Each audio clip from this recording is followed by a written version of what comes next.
විභාගයකට සූදානම් වීමේදී කළ යුතු දේවල්. වැඩිම ඡන්දකින් ඔයාලා තෝරලා තියෙන්නේ මෙන්න මේ වීඩියෝ එක ඕන කියලා. විභාගයක් කියන්නේ ඇත්තටම ජීවිතේ සියල්ලම නෙමෙයි. අපි ගොඩක් වෙලාවට එහෙම හිතන අවස්ථා තියෙනවා. විභාගයක් ෆේල් වුණාම හැම දෙයක්ම නැති වෙනවා වගේ අදහසක්. හැබැයි ඒක අනිත් පැත්ත ගත්තොත් විභාගයකට පුළුවන් ජීවිතය සම්පූර්ණයෙන්ම වෙනස් කරන්න. මුලින්ම බලමු විභාගයක් කියන්නේ මොකක්ද කියලා. විභාගයක් කියලා කියන්නේ ඇත්තටම ඕගොල්ලන්ට යම්කිසි කාලපරාසයක් ලැබෙනවා. ඒ කාලපරාසය තුළ ඔයාලා ඉගෙනගත්ත දේවල් හරියටම ග්‍රහණය කරගත්තද නැත්නම් හරියටම තේරුම් ගත්තද කියලා බලන්න කරන පරීක්ෂණයකට තමයි නැත්නම් පසුවිපරමකට තමයි අපි විභාගයක් කියලා කියන්නේ. තේරෙන විදිහට කියනවා නම් විභාගයකට තියෙනවා සිලබස් එකක්. ඉතින් සිලබස් එකක් තියෙනවා. ඒ කියන්නේ ඉගෙනගත යුතු රාමුවක් නැත්නම් සීමාවක් තියෙනවා. ඉතින් ගොඩක් අය විභාගයට බයයි. ඒත් මේ බය කියන එක එච්චර අවශ්‍ය දෙයක් නෙමෙයි. ඒකට හේතුව මෙන්න මේකයි. මේ තියෙන ඔයාලගේ සිලබස් එක කියලා හිතන්නකෝ. කියන්නේ විෂය නිර්දේශය. මේ තියෙන ඔයගොල්ලෝ දන්න ප්‍රමාණය. මුළු විෂය නිර්දේශයම ඔයගොල්ලෝ දන්නේ නැහැ. ඒකෙන් යම්කිසි ප්‍රමාණයක් ඔයගොල්ලෝ දන්නවා. මේ තියෙන ප්‍රශ්න පත්‍රය. ප්‍රශ්න පත්‍රයේ තියෙන හැම ප්‍රශ්නයකටම උත්තර ලියන්න අවශ්‍ය නැහැනේ. පිළිතුරු සැපිය යුතු ප්‍රශ්න ගාන තමයි ඔය නිල් පාටෙන් තියෙන්නේ. ලියන හැම ප්‍රශ්නයකටම උත්තර හරියනවා කියලා හිකුත් නැහැනේ. සමහර විට අපිට වරදින්න පුළුවන්. එතකොට මේ කොළ පාටින් තියෙන්නේ ඔයාලා නිවැරදිව පිළිතුරු සපයපු ප්‍රශ්න ගන්න. එතකොට ඔයාලට ලකුණු 75ක් ලැබුණා කියන්නකෝ. ඒ කියන්නේ ඔයගොල්ලෝ විභාගේ පාස්. එහෙනම් මේකට බය වෙන්න ඕනේ නැති කාරණාව තමයි විභාගයකට එකක් ගන්න. එහෙම නැත්නම් 75ක් පමණ ලකුණු ගන්න ඔයාලා මේ මුළු විෂය නිර්දේශයම දැනගන්න ඕනේ නැහැ. විෂය නිර්දේශයෙන් යම් ප්‍රමාණයක් දැන ගැනීම ප්‍රමාණවත්. ඒ වගේම තමයි ප්‍රශ්න පත්‍රයට මුළු විෂය නිර්දේශයම අහන්නේ නැහැ. විෂය නිර්දේශයේ යම්කිසි කොටස් තමයි ඔයාලගෙන් ප්‍රශ්න පත්‍රය අහන්නේ. ඒ වගේම තමයි මුළු ප්‍රශ්න පත්‍රයටම උත්තර ලියන්න අවශ්‍යත් නැහැ. ඒකේ තෝරාගත් ප්‍රශ්න කිහිපයකට තමයි ඔයගොල්ලන්ට උත්තර ලියන්න වෙන්නේ. ඒ වගේ මේ ලියන උත්තර හැම එකක්ම හරියන්න ඕනෙත් නැහැ. එහෙම වෙලත් ඔයාලට 75ක් ලකුණු ගන්න පුළුවන්. ඒ කියන්නේ ඒකකට යන්න පුළුවන්. ඉතින් එහෙමනම් ඊට වඩා අඩු රිසල්ට් එකකට යනවා කියන එක එච්චර ප්‍රශ්නයක් නෙමෙයි. හැබැයි අපිට 75ක් ගන්න පුළුවන් කියන්නේ ඔයාලට මේ ගැන කොන්ෆිඩන්ට් එකක් එන්න ඕනේ. ඒ කියන්නේ මේක කරන්න පුළුවන් කියන එක. දැන් අපි බලමු කොහොමද මේක කරන්න පුළුවන් කියලා. තියරිස් සහ මෙතඩ්ස් වලින් ගත්ත දේවල් මෙතන තියෙනවා. හැබැයි මම ඒවා එකින් එක වෙන්වෙන්ව පැහැදිලි වශයෙන් විස්තර කරන්න යන්නේ නැහැ. ඒ ඔක්කොමත් එක්ක අරගෙන කරන්න ඕනේ මොනවද කියන එක විතරක් මම පැහැදිලිව වීඩියෝ එකෙන් විස්තර කරන්න බලාපොරොත්තු වෙනවා. විභාගයකට සූදානම් වෙනකොට ඔයාලට ප්‍රධාන වශයෙන්ම හම්බ වෙන අවස්ථා තුනක් තියෙනවා. නැත්තම් එකිනෙකට වෙනස් කාල රාමුන් තුනක් තියෙනවා. විභාග කාලසටහන ලැබෙනවා කියලා කියන්නේ ඒකේ ප්‍රධානම අවස්ථාවක්. මොකද කාලසටහන ලැබුණට පස්සේ ඔයාලා පාඩම් කරන විදිහ වෙනස් කරන්න ඕනේ. ඒ වගේම කාලසටහන ලැබෙන්න කලින් අවස්ථාව. ඒක තමයි හොඳම කාලය ඔයාලට විභාගයට සූදානම් වෙන්න ස්ට්‍රෙස් එකක් නැතුව වෙන නිදහසේ වැඩ ටික කරගෙන යන්න පුළුවන්. ඊට පස්සේ විභාග අතරතුර කාලය. ඔන්න ඔය කාලයන් තුන හරියට මැනේජ් කරලා හරියට වැඩ ටික කරගෙන යනවා නම් විභාගෙ ගොඩ දාගන්න පුළුවන්. අපි බලමු මේ කාලයන් වලදී මොනවද ඇත්තටම අපි කරන්න ඕන කියලා. විභාග කාලසටහන ලැබෙන්න කලින් අපිට මොනවද කරන්න පුළුවන් කියලා මුලින්ම බලමු. විභාග කාලසටහන ලැබෙන්න කලින් කිව්වම කොච්චර කාලයකට කලින්ද කියලා කෙනෙක් අහන්නත් පුළුවන්. ඒක ඕගොල්ලෝ මත ඩිපෙන්ඩ් වෙනවා. ඒ කියන්නේ ඔයාලා විභාගයට සූදානම් වෙන්න ඕන කියලා හිතන අවස්ථාවෙදී කාලසටහන ලැබිලා නැත්තම් අන්න ඒ කාලය ගැන තමයි මේ කියන්නේ. ඉතින් ඒ කාලය කියන්නේ ඔයාලට මේ විභාගයේ මොන වගේද කියන එක අඳුරගන්න තියෙන හොඳ කාලයක්. ඉතින් එතනදී ඔයාලට තේරුම් ගන්න පුළුවන් වෙන්න ඕනේ මෙන්න මේ දේවල් තුන. අමාරු සබ්ජෙක්ට් මොනවද? මධ්‍යස්ථ සබ්ජෙක්ට් මොනවද? ලේසි සබ්ජෙක්ට් මොනවද කියලා. ඒ කියන්නේ ඔයාලට අමාරු විෂයන් තියෙනවා. යම්කිසි විභාගයකදී අපි ගත්තොත් එහෙම අමාරු විෂයන් තියෙන්න පුළුවන්. මධ්‍යස්ථ මට්ටමේ විෂයන් තියෙන්න පුළුවන්. ඒ කියන්නේ ඔයාලා යම් දුරකට දන්නවා හැබැයි සම්පූර්ණයෙන්ම දන්නේ නැහැ වගේ අවස්ථාවක්. ඒ වගේම ලේසි විෂයනුත් තියෙන්න පුළුවන්. ඒ කියන්නේ මේක නම් මට එච්චර ප්‍රශ්නයක් නෙමෙයි කියන තැන තියෙන විෂයන් තියෙන්න පුළුවන්. ඉතින් අන්න ඒ විෂයන් කොටස් ටික, ඒ කියන්නේ ඒ විෂයන් මොනවද කියලා අඳුරගන්න එක මේ කාලෙදි කරන්න පුළුවන් නම් ඒක ගොඩක් වටිනවා. ඉතින් මම සබ්ජෙක්ට් 6ක් ගන්නවා මෙන්න මේ විදිහට. හිතන්න පළවෙනි සබ්ජෙක්ට් එක ඔයාලට එච්චර අමාරු ප්‍රශ්නයක් නෙමෙයි. ඉතින් මම ඒක කොළ පාටින් දකුණු කරගන්නවා. සබ්ජෙක්ට් 2 තවත් සබ්ජෙක්ට් එකක්. ඒක ඔයාලට අමාරුයි. මම ඒක රතු පාටින් ගන්නවා. සබ්ජෙක්ට් 3 ආයෙත් ලේසි සබ්ජෙක්ට් එකක්. 4 5 කියන ඒවා මධ්‍යස්ථ මට්ටමේ කියලා ගන්න පුළුවන්. 6 වෙනි විෂය ටිකක් අමාරු විෂයක් කියලා අපි මෙතනදී ගමු. අපි මේ විෂය පිළිවෙලක් හදාගන්න ඕනේ. ඒ කියන්නේ අපි දන්නේ නැහැ කාලසටහන විභාගේ තියෙන්නේ කොයි වගේද කියන්න අපි දන්නේ නැහැ. අපේ විෂයන් ලිස්ට් එක අපි අමාරු එකේ ඉඳන් ලේසි එකට එනකම් මෙන්න මේ වගේ පිළිවෙලක් හදාගන්නවා. එතකොට subject 2 subject 6 කියන ඒවා අමාරු විෂයන් හැටියට උඩටම එනවා. subject 4 subject 5 කියන ඒවා මධ්‍යස්ථ හැටියට මැදට එනවා. subject 1 සහ subject 3 කියන ටික ලේසි subject හැටියට අනුක්‍රමයේ පහළට එනවා. ඉතින් අපි ඇත්තටම කරන්න ඕනේ මෙන්න මේ වගේ පිළිවෙලක් හදාගන්න එක.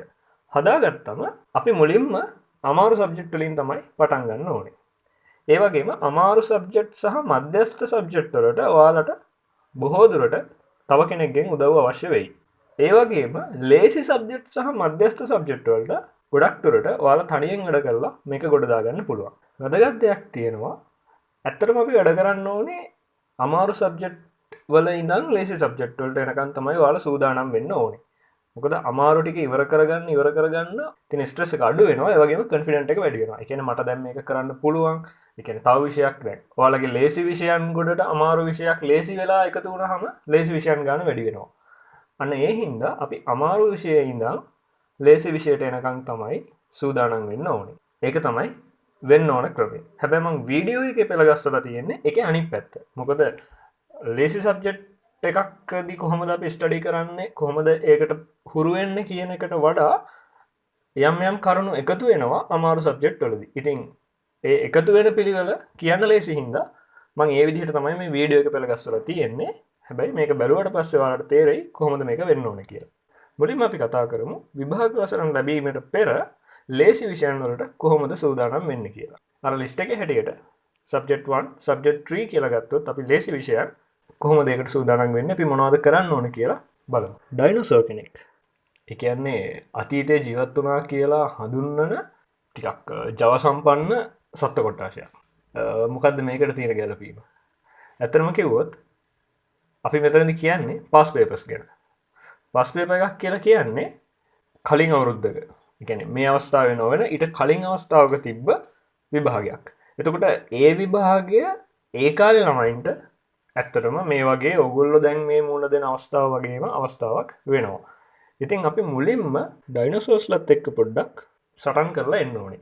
ඒ කියන්නේ අපි පාස් පේපර්ස් එක්ක පොඩ්ඩක් හැප්පිලා බලන්න ඕනේ මේක අපිට මුණ දෙන්න පුළුවන් තත්ත්වයක්ද කියලා. එතන තියෙනවා ලොකු දෙයක්. ඒ කියන්නේ අපි විභාගයේ කොට දාගන්න ලොකු මොටිවේෂන් එකක්. ලොකු උදව්වක් අපිට මේ පාස් පේපර්ස් වලින් ගන්න පුළුවන් වෙනවා. ඒ ගැන අපි ඉස්සරහට කතා කරමු. විභාග කාලසටහන ලැබෙන්න කලින් ඒ කියන්නේ අපිට සාමාන්‍යයෙන් සැලකිය යුතු කාලයක් විභාගයට කලින් තියෙනවා. ඉතින් හොඳම දේ තමයි හිතන්න ඔයාලා 2020 නම් විභාගෙ ලියන්නේ 2020 විභාගේ පේපර් එක ඔයාලට තාම ලැබිලා නැහැ. එතකොට 2019 ඉඳන් ආපස්සට ඔයාලට පාස් පේපර් ගන්න පුළුවන්.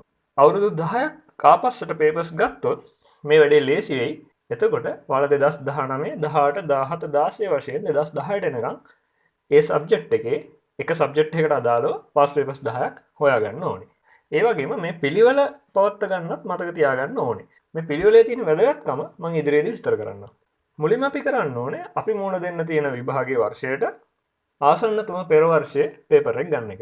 ඉතින් මේ පේපර් එක අරගෙන පේපර් එක ගත්තම ඔයාලට ආයෙත් පොඩි වෙනසක් ඇති වෙනවා. මොකද පේපර් එකේ එක සබ්ජෙක්ට් එකකට අදාළව විෂය නිර්දේශය අර මං කිව්වා වගේ ප්‍රශ්න තියෙනවා. ඒතර මේ ප්‍රශ්න තියෙන්නේ එක එක සිලබස් එකේ තියෙන ඒ විෂයට අදාළ පාඩම් වලින්.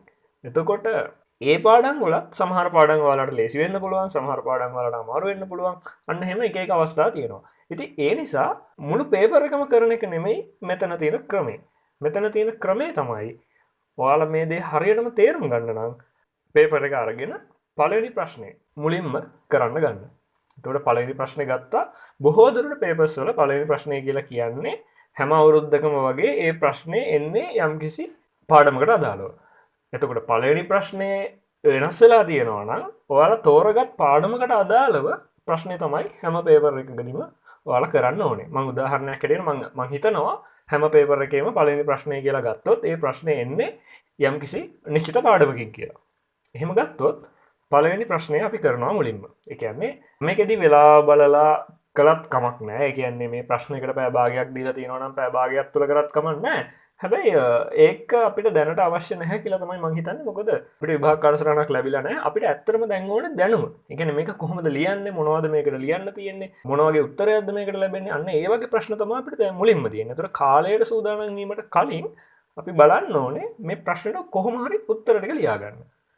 එතකොට ප්‍රශ්න අංක 1 අරගෙන අපි ඒකේ තියෙන අණු කොටස් වලට උත්තර ටික ලියාගෙන යනවා.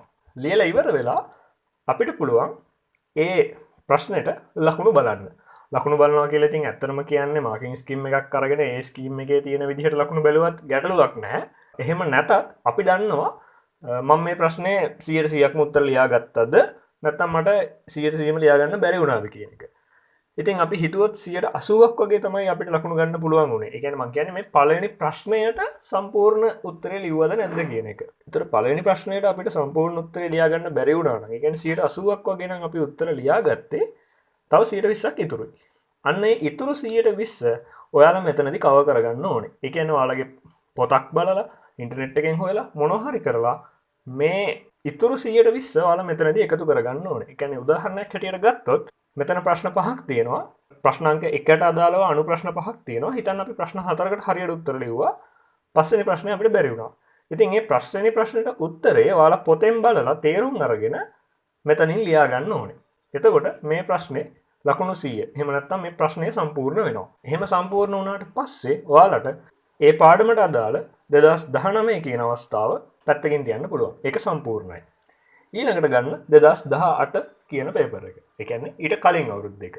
2018 අරගෙන නැවතත් ඔයාලා කරන්න ඕනේ ඒකෙත් පළවෙනි ප්‍රශ්නේ ගන්න එක. ඒ කියන්නේ අර පාඩමට අදාළ ප්‍රශ්නය. ඒ ප්‍රශ්නේ අරගෙන ඒකෙදිත් ඔයාලා අර විදිහටම මේකට උත්තර ටික ලියාගෙන යන්න ඕනේ. ඊට පස්සේ කලින් විදිහටම අපිට මේකෙත් ලකුණු පරීක්ෂා කරන්න පුළුවන්. ගොඩක් වෙලාවට අවුරුද්ද පරණ වෙන්න. ඒ කියන්නේ ඔයාලා 2019 පේපර් එක ලිව්වට වඩා බොහෝ දුරට 2018 පේපර් එක ටිකක් වෙනස්. සමහර විට සිලබස් එකේ වෙනස් වීමක් වෙන්න පුළුවන්. බොහෝ දුරට ඔයාලට 180ක් අරගෙන ගත්තරම් මේකේ 80ම ගන්න බැරි වෙන්නත් පුළුවන්. ඉතින් මම එහෙම ඇසියුම් කරලා මම ගන්නවා ලකුණු 72ක් විතර ඔයාලට ගන්න පුළුවන් වුණා කියලා.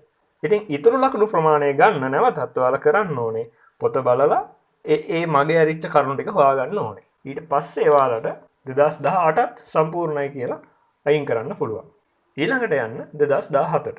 ওই විදිහට ගිහිල්ලා 2015ට එනකන් හිතන්න අපි කරගෙන ගියා කියලා. එතකොට අපි අවුරුදු 5ක් සම්පූර්ණ කරලා තියෙනවා. ඊට පස්සේ හිතන්න 2014 කියන පේපර් එකක් අපි ගන්නවා. ඒ කියන්නේ අවුරුදු 6කට විතර පස්සේ කලින් පේපර් එකක්. එතනදී සමහර විට ඔයාලට වෙන්න පුළුවන් ලකුණු 52ක් විතර. ඒ කියන්නේ කලින් පේපර්ස් වලට තරම් ලකුණු ගන්න බැරි වෙන්න පුළුවන්.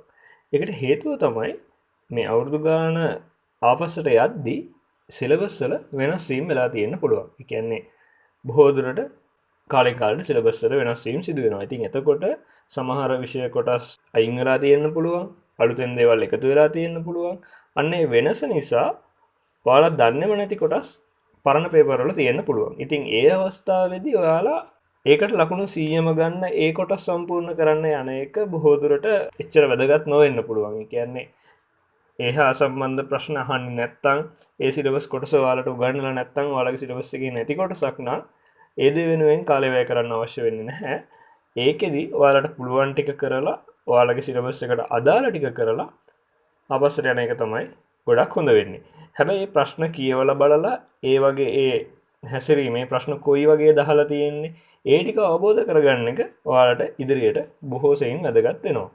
ඉතින් මේ විදිහට අවුරුදු 10ක පේපර්ස් ඔයාලට කරලා ඉවර කරගන්න පුළුවන්. ඒ කියන්නේ එක ප්‍රශ්නයකට අදාළව. ඒ වගේම ඊළඟ අවස්ථාවේදී දෙවෙනි ප්‍රශ්නේ තෝරගෙන දෙවෙනි ප්‍රශ්නටත් ඔයාලා මේ විදිහටම මේ ක්‍රමය අනුගමනය කරන්න ඕනේ.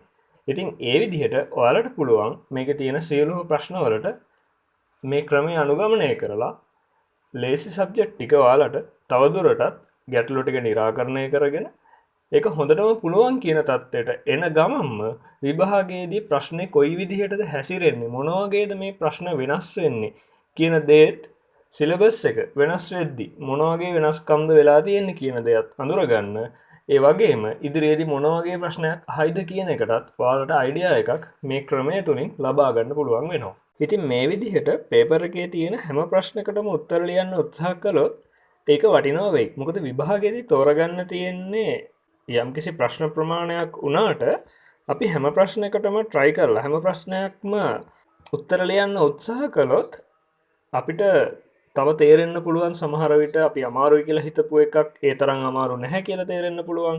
එහෙම නැත්නම් අපි ලේසියි කියලා හිතාගෙන හිටපු එකක් ඊට වඩා අමාරු වෙනවා කියලා තේරුම් ගන්නත් පුළුවන්. ඒ වගේ වෙනස් වීම් තේරුම් ගන්න පුළුවන්. විභාගයේදී ඔයගොල්ලෝ ප්‍රශ්න 10න් 8කට උත්තර ලිව්වත් මේ අවස්ථාවේදී 10න් 10ටම උත්තර ලියන්න උත්සාහ කරනවා නම් ඒක ඔයාලට හොඳ එක්ස්පීරියන්ස් එකක් වෙයි. ඉතින් මේ විදිහට මේ ටික ලියලා ඔයාලා ඒ එක්ස්පීරියන්ස් එක අරගත්තට පස්සේ මං හිතනවා ඔයාලා ලේසි සබ්ජෙක්ට් වලට දැන් හොඳින්ම සූදානම් කියලා. ඔක්කොම කොටස් ටික දැම්මොත් වීඩියෝ එකේ ලෙන්ත් එක ගොඩක් වැඩි වෙන හින්දා මම මේ වීඩියෝ එක මෙතනින් නවත්තනවා. වැදගත් දේවල් ටිකක් තියෙනවා. ලේසි සබ්ජෙක්ට් කියලා හිතලා ඔයාලා මේක කරන්න පටන් ගත්තොත්, ඒ කියන්නේ ඔයාලට ලේසි සබ්ජෙක්ට් කියලා ඔයාලා හිතාගෙන ඉන්න දේවල් කරගෙන යද්දී වැඩේ ටිකක් අමාරුයි වගේ කියලා හිතුනොත් නෝට් එක කියවලම වැඩේ පටන් ගත්තොත් මේ වැඩේ පහසු වෙයි. ඒ වගේම තමයි මේකේ ලියන උත්තර. ඒ කියන්නේ ඔයාලා උත්තර ලියන්නේ ප්‍රශ්නාංක 1ට අදාළව අවුරුදු 10ක පේපර්ස්. ප්‍රශ්නාංක 2ට අදාළව නැවතත් අවුරුදු 10ක පේපර්ස්. එතකොට ඒවා පැහැදිලිව ගොනු කරලා තියාගන්න ඕනේ. ඒකට හේතුව තමයි විභාග කාලසටහන ලැබුණාට පස්සේ සහ විභාගයේ අතරතුරේදී ඔයාලට මේවා ප්‍රයෝජනවත් වෙනවා. ඒවා ප්‍රයෝජනවත් වෙන්නේ කොහොමද කියලා මම මේ වීඩියෝස් වලදී පැහැදිලි කරන්නම්. දැනට මේ කරන දේවල් පැහැදිලිව එකතු කරලා තියාගන්න. ඒ වගේම තමයි අමතක වෙනවා දේවල්, පැටලෙන දේවල් විශේෂයෙන්ම නෝට් කරලා පැහැදිලිව ඒ දේවලුත් තියාගන්න එක ගොඩක් වටිනවා. ඒ වගේම උත්තර ලියන්න බෑ වගේ තේරෙනවා නම්, ඒ කියන්නේ ලේසි සබ්ජෙක්ට් කියලා හිතුවට මේක කරගන්නම බැරි නම් මේක ගොඩක් වෙලාවට වැටෙන්නේ නැත්නම් ගොඩක් වෙලාවට මේක අයිති වෙන්නේ මධ්‍යස්ථ සබ්ජෙක්ට් ගණයට. ඉතින් මධ්‍යස්ථ සබ්ජෙක්ට් එකකට කොහොමද සූදානම් වෙන්නේ කියන එක මම ඊළඟ වීඩියෝ එකෙන් කියන්නම්.